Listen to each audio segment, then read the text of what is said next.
শেখ হাসিনাকে যদি কেউ হিটলারের সাথে তুলনা করি, হিটলার অপমানিত হয় আমি মনে করি।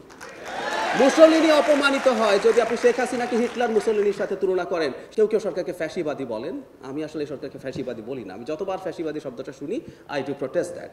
14 থেকে 18 পর্যন্ত আওয়ামী লীগ সরকারকে ফ্যাসিবাদী বলা যেতেও পারে।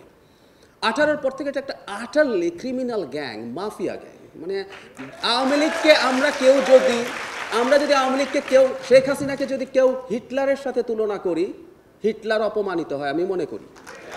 মুসলিনী অপমানিত হয় যদি আপনি শেখ হাসিনাকে হিটলার মুসলিনীর সাথে তুলনা করেন। শেখ হাসিনা ফ্যাসিস্ট হলে অনেক মহান হতে, ফ্যাসিজম দুনিয়া ধ্বংস করতে পারে, কিন্তু ফ্যাসিস্টরা ডাকাত না ভাই।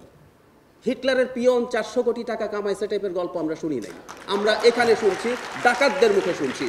তো তারপরও যেটা হয়েছে, এই মাফিয়া হলো সে কতগুলো ফ্যাসিস্ট টুল ব্যবহার করেছে। সে করেছে কি, ফ্যাসিস্টদের কতগুলো ন্যারেটিভ আছে, সেই ন্যারেটিভগুলো তারা ছড়িয়ে দেওয়ার চেষ্টা করে, তাদের বয়ান তৈরি করার চেষ্টা করে। সো বয়ানের লড়াই কিন্তু ইম্পর্টেন্ট। আমার মনে আছে 14 সালের ইলেকশনের আগে আমি এডুকেটেড মিডল ক্লাসকে বলতে শুনেছি, নির্বাচন যেমনই হোক যুদ্ধাপরাধের তো বিচারটা হওয়া দরকার। খেয়াল করুন, ন্যারেটিভ কিন্তু কানেক্ট করে। আমি শুনেছি যে আপনি বলছেন যে উনি মনে করেন যে গণতান্ত্রিক অধিকার হরণ করা ঠিক না, কিন্তু যুদ্ধাপরাধের বিচার তো ঝুলিয়ে রাখা হয়েছিল, সো এটা তো হওয়া দরকার আছে। So it's powerful. সুতরাং আমার মনে হয় যে সাংস্কৃতিক লড়াই খুব ভাইটাল। আমরা দীর্ঘদিন আওয়ামী বিরোধী শক্তি সম্ভবত যারা আছেন, তারা সাংস্কৃতিক লড়াইয়ের গুরুত্বটা সেভাবে দেখেন নাই, এবং সামনে আসলে সেই লড়াইটা করতে হবে, ওই কালচারাল স্পেসটার জায়গা নিতে হবে।